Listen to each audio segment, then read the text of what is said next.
lihat dari kaca sebenarnya nggak ada apa-apa friends, dari kaca spion ya, sebelah kanan itu nggak ada apa-apa. Nah, ketika dia mau ngelihat sebelah kiri kaca spion, dia kaget betul friends. Tiba-tiba di situ ada sosok wanita berpakai baju putih. Dia cuma bilang, "Pak, tolong carikan jari saya, Pak."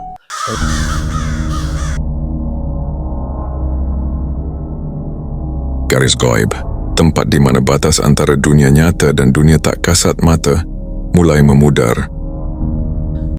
Welcome friends, assalamualaikum warahmatullahi wabarakatuh.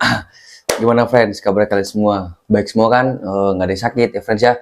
Semoga selalu diberikan kemudahan, kelancaran, dan juga selalu diberikan perlindungan di segala aktivitas setiap hari ya friends ya.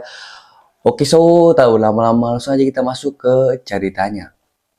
Wadidaw.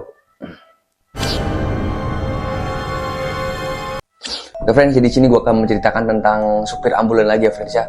Supir ambulan tragedi ketika mengantarkan jenazah laka ya friends ya, atau korban kecelakaan friends. Nah, oke, jadi sebut aja pengantar supir jenazah namanya Mang Andi ya friends ya. Nah, Pak Andi ini dia adalah seorang supir jenazah friends. Lumayan lama dia bekerja ya, dia sudah lumayan tua lah friends lah. Ibaratnya bisa dikatakan senior. Nah, bisa dikatakan senior supir ambulan friends di salah satu rumah sakit di daerah Jakarta friends. Nah, si Pak Andi ini dia juga dulu main ya friends ya, karena track record yang udah banyak banget yang dia laluin, banyak cerita suka sedihnya juga banyak lah. Nah, Pak Andi ini dia tinggal di daerah Jakarta friends. Nah, ditinggal bersama keluarganya. Dia memiliki dua orang anak friends, dua orang anak. Satu itu sudah bekerja dan yang kedua itu masih SMA-an friends. Nah, anaknya Pak Andi ini, dan juga dia mempunyai istri juga friends. Nah, istrinya ini dia lumayan tua ya friends ya. Umurnya sekitar 50-an lah, 50-an, dan Pak Andi ini juga umur 50-an lah. Nah, si Pak Andi ini dia adalah bekerja sebagai supir ambulan atau friends, atau bisa dikatakan pengantar jenazah. Ya, lumayan pekerjaan yang sangat mulia ya friends, si pengantar jenazah ini. Nah, pada hari-harinya banyak nih cerita-cerita dari Pak Andi ini yang selalu banyaklah hal janggalnya pokoknya dari cerita-cerita Pak Andi ini. Nah, satu ketika Pak Andi ini friends, cerita dulu nih. Pak Andi ini dia pernah friends nganterin jenazah ke daerah Jawa Timuran friends, Jawa Timuran ke Tulungagung friends. Nah, karena posisinya rumah duka itu dia pengen nganterin ke Tulungagung. Nah, kira si Pak Andi ini nganterin lah friends ke Tulungagung.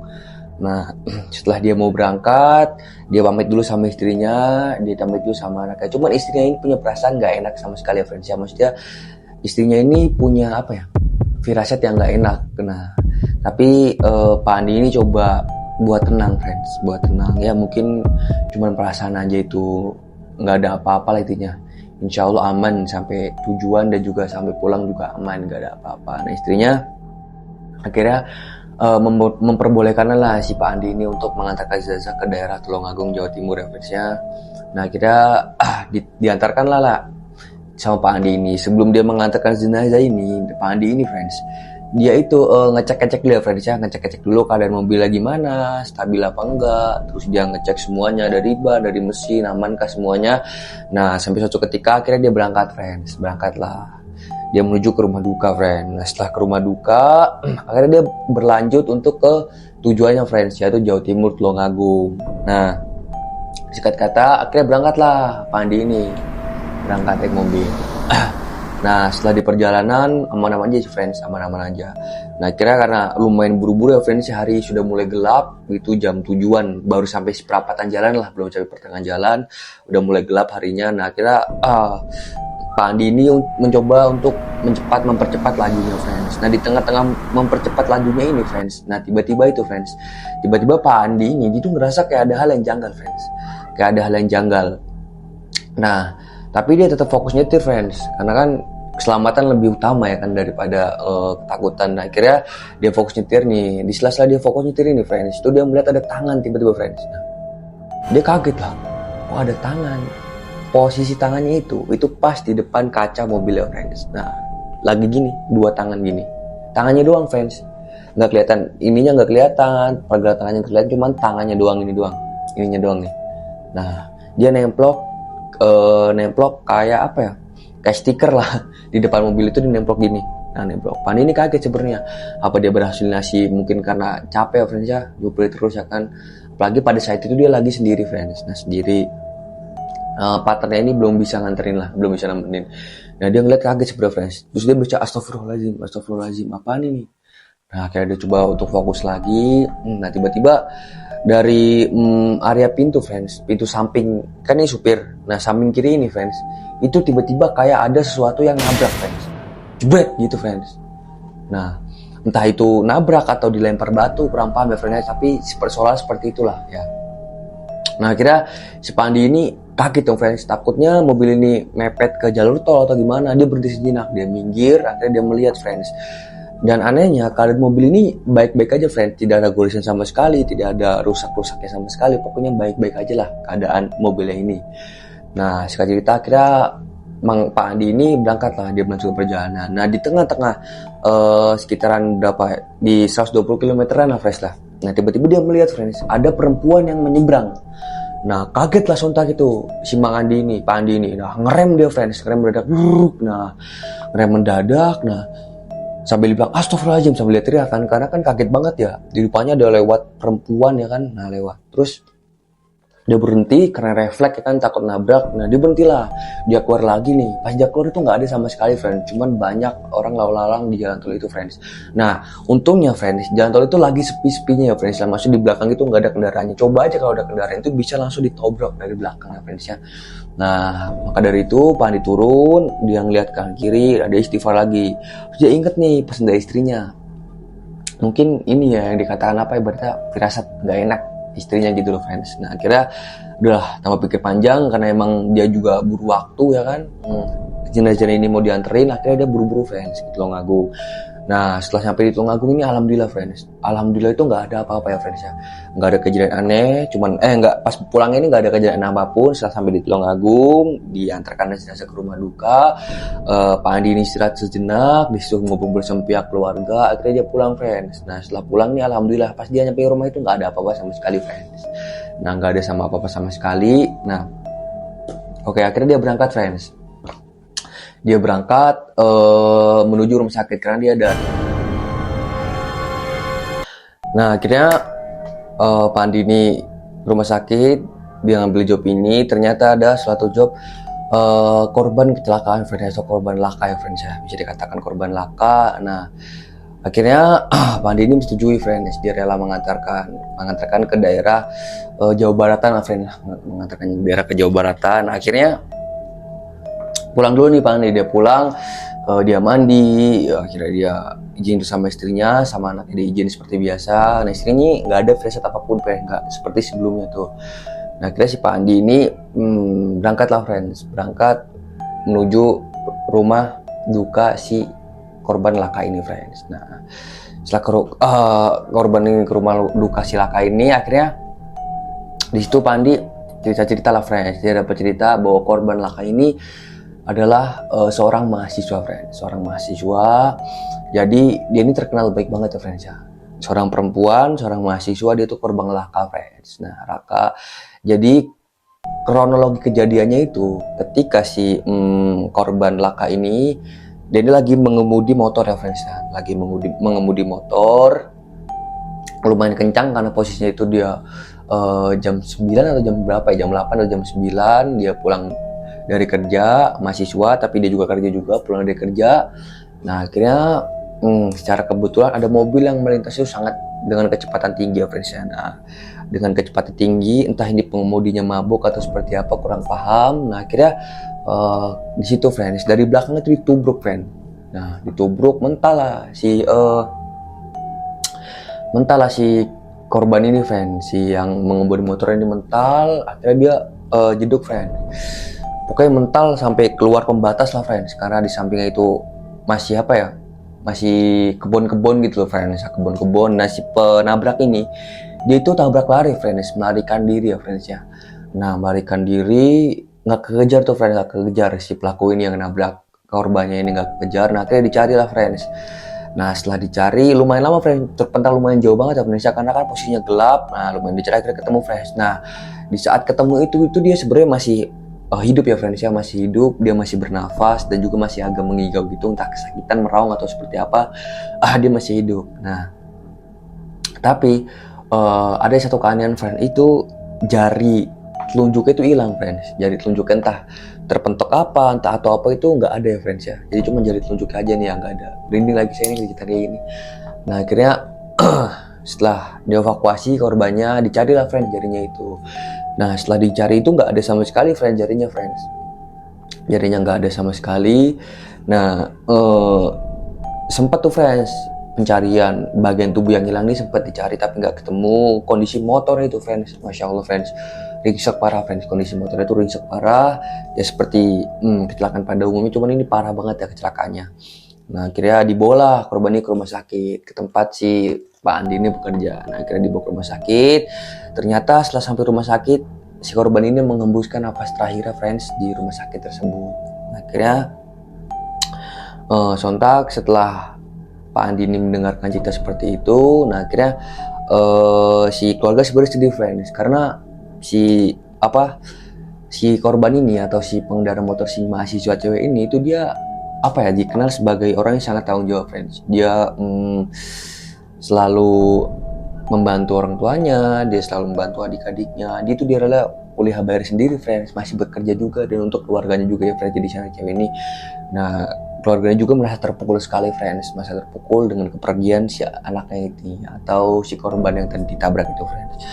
Nah akhirnya si keluarga, pihak keluarga memutuskan untuk menguburkan si korban ini di kampung halamannya friends. Nah singkat cerita berangkatlah nih Pak Andi menuju kampung halamannya dengan ditemani sanak saudaranya di belakang friends. Nah setelah berjalan kurang lebih berapa jam gitu ya friends ya, di pertengahan jalan tiba-tiba ada yang ngetok dari belakang friends. Ketok cepet tuh, tok. Nah kaget dong.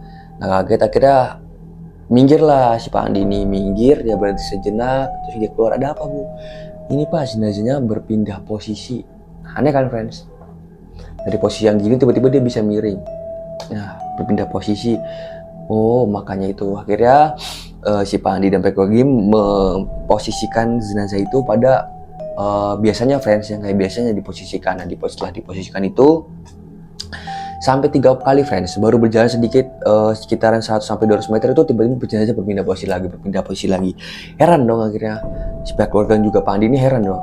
Nah akhirnya setelah sedikit herannya mereka semua ya, akhirnya Pak Andi ini inisiatif friends, dia memutuskan untuk berdoa bersama friends, berdoa mengirim Al-Fatihah kepada si korban ini. Dikirim Al-Fatihah lah friends, dikirim Al-Fatihah buat si korban ini friends, semoga diberikan tempat yang layak dan selalu diberikan husnul khatimah lah friends ya. Nah akhirnya berangkatlah friends mereka menuju Tulungagung. Nah belum sampai rumah duka friends itu masih ada aja friends alang-alangannya friends. Nah dikala mau nyampe rumah duka, ya belum nyampe, masih agak jauhan ya friends ya, hampir finishing ke rumah duka itu. Pak Andi ini ngerasa ini jadi kan medannya lumayan berat ya friends ya, medannya lumayan berat. Nah terus juga tanjakannya curam. Pak Andi ini ngerasa friends ngerasa mobil yang dibawanya itu sangat berat sekali ya friends ya. Entah kenapa berat banget rasanya, padahal itu kan Pak Andi juga tahu ya medan-medannya. Pak Andi ini juga sudah tahu semua medan-medannya dan juga tahu kondisi mobilnya, tapi itu dia ngerasa dia tuh nggak kuat friends mobilnya ini friends. Dia sudah pakai gigi tuh nggak kuat sama sekali, gigi satu nggak ngangkat sekali friends, nggak angkat sekali mobil ambulan ini friends. Nah bingung dong Pak Andi ini kenapa mobil ini.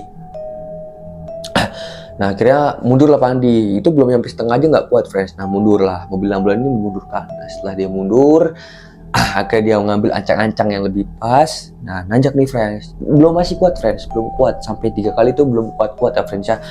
Nah sebenarnya Pak Andi ini bingung juga friends, akhirnya dia baca bismillah. Setelah baca bismillah itu tiba-tiba aneh banget friends. Bismillah sambil dia berdoa, tiba-tiba itu aneh friends, mobil ini yang tadinya sangat berat itu kerasa enteng sekali friends. Nah kerasa enteng banget, seperti biasanya yang tadinya sangat berat, rasanya ini sangat enteng sekali ya friendsnya. Akhirnya melanjutkan perjalanan lah Pak Andi ini. Melanjutkan perjalanan, akhirnya sampailah di rumah duka, friends. Nah, setelah sampai di rumah duka ini, friends, nah Pak Andi ini nyampe tapi merasa merinding gitu loh friends. Merasa merinding. Nah akhirnya seperti biasa istirahat lah Pak Andi, ngobrol sama pihak keluarga, dijamu lah dengan baik ya friends ya. Nah akhirnya setelah jenazah sudah selesai diurus, akhirnya Pak Andi ini memutuskan untuk pulang friends. Nah setelah dia pulang friends, itu dia ngerasa pas mau jalannya itu friends, dia tuh merasa ngerinding sekali friends. Nah ngerasa ngerinding sekali, merinding banget ya kan. Nah setelah dia pulang itu friends, nah di jalan itu dia ini ngerasain kayak apa ya, hal-hal yang itu apa ya, yang rasanya itu kayak takut tapi nggak takut, gimana ya, setengah-setengah friends, setengah takut tapi nggak seperti biasanya dia ngerasain kayak gini.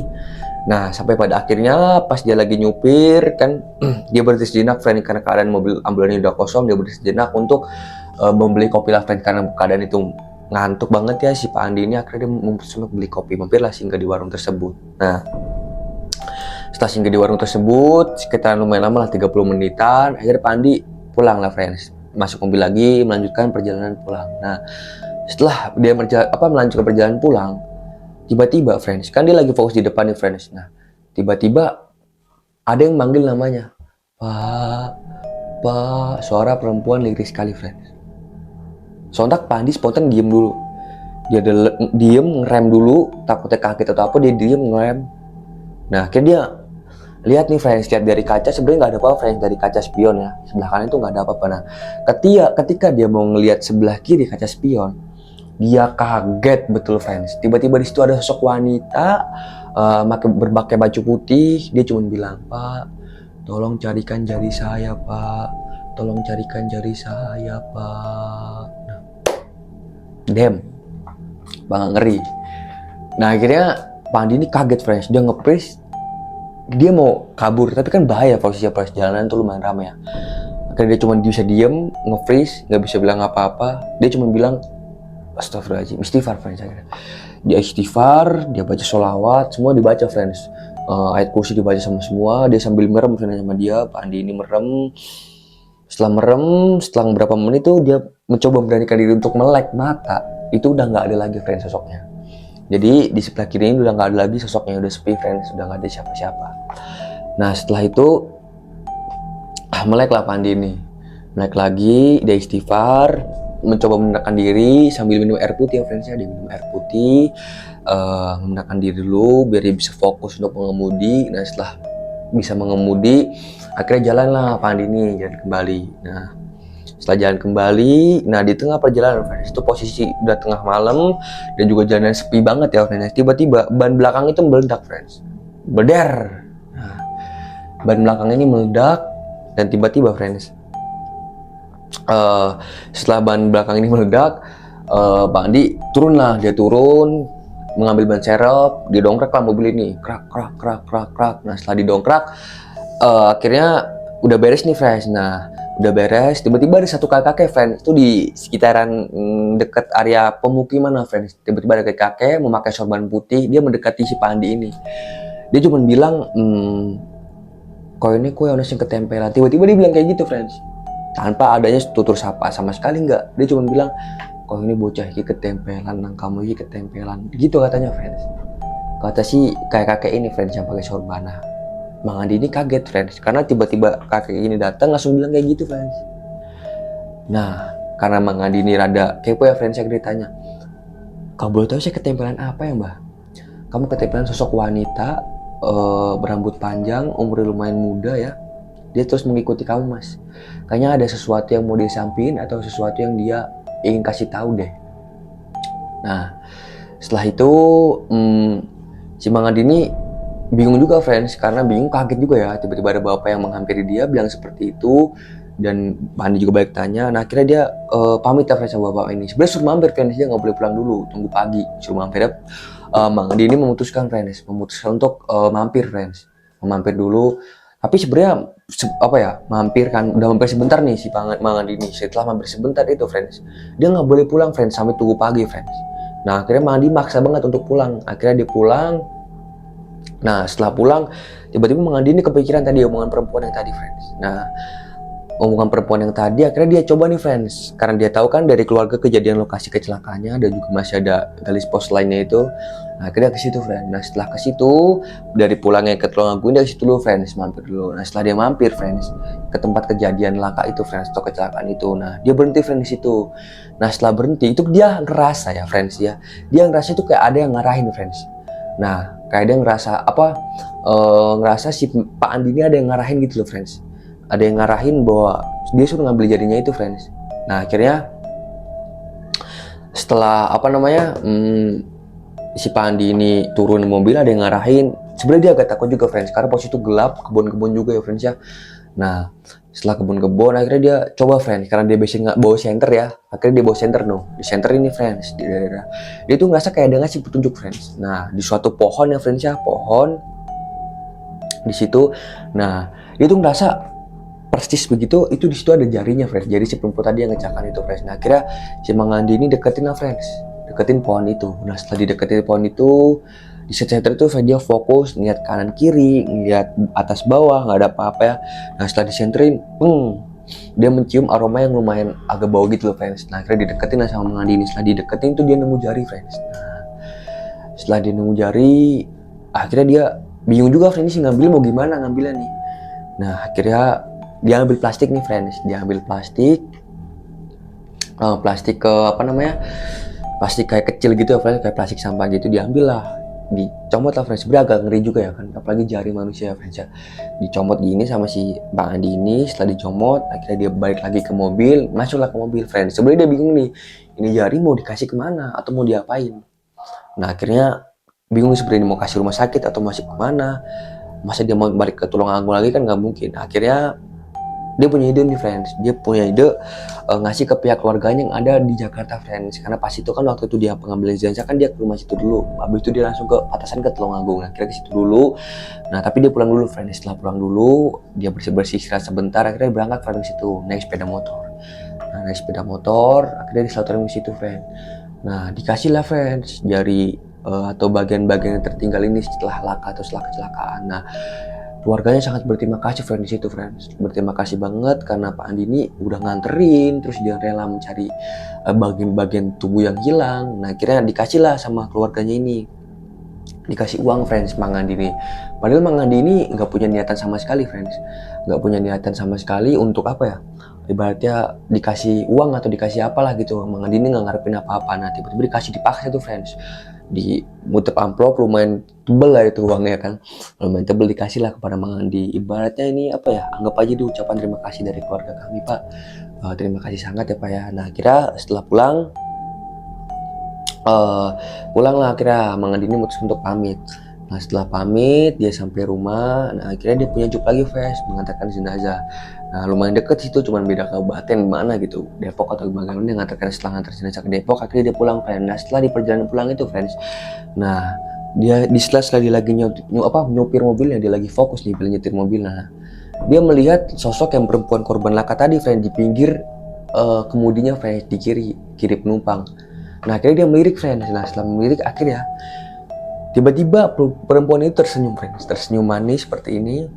Nah, dia cuma bilang terima kasih Pak, terima kasih banyak atas bantuan Bapak. Nah, bingung dong Mang Adi di situ.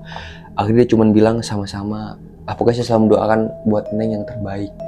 Nah, akhirnya setelah itu difokus lagi ke depan. Setelah dia nengok ke kiri, udah nggak ada lagi friends, udah nggak ada lagi perempuan itu. Nah, akhirnya Mang Andi memutuskan untuk pulang seperti biasa dan melanjutkan aktivitasnya, mengantarkan jenazah seperti biasa. Ada sampai situ friends ceritanya.